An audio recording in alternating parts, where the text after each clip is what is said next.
Thank you. Hi everyone, I'm Lucy. My project is looking at predicting melanoma patient outcomes using digital pathology. My thesis is focused on melanoma patients. And melanoma is the fifth most common cancer in the UK with a rising incidence. And although immunotherapy has really revolutionized the treatment of patients, there are still half of the patients who don't respond to treatments.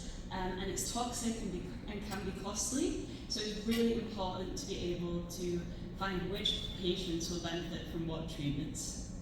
So the first part of my PhD looked at whether we could classify patients into immune subgroups, and these subgroups were based on clustering their genetic data. And they found three subgroups with different prognostic outcomes and different potential treatment targets. So they're really useful subgroups. The problem with this is this genetic data isn't routinely used in the clinical workflow for these patients. So what I looked at is whether you could classify patients into these immune subgroups, but only using H&E stained slides. The problem with this is when you're using digitized H&E stained slides, they're massive. So they're multi-gigabyte, multi-resolution, which is really hard to kind of then use with the constraints of memory with the GPU. So we looked at a kind of method called multiple instance learning. And this kind of works by dividing the image up into patches. So the first part of my PhD looked at 6 different MIL methods, using 5 different resolutions from these whole slide images, and using different feature extraction methods.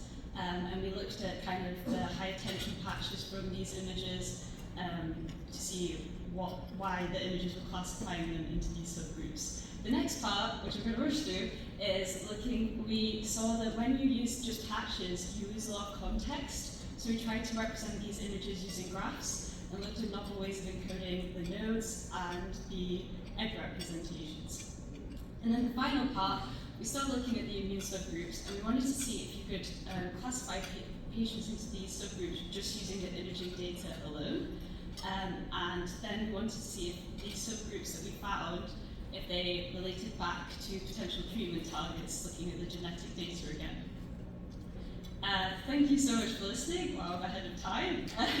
I've just got a slide of my main contributions and potential future directions, but please come see me if you'd like to learn more or contact me using my contact details. Thank you.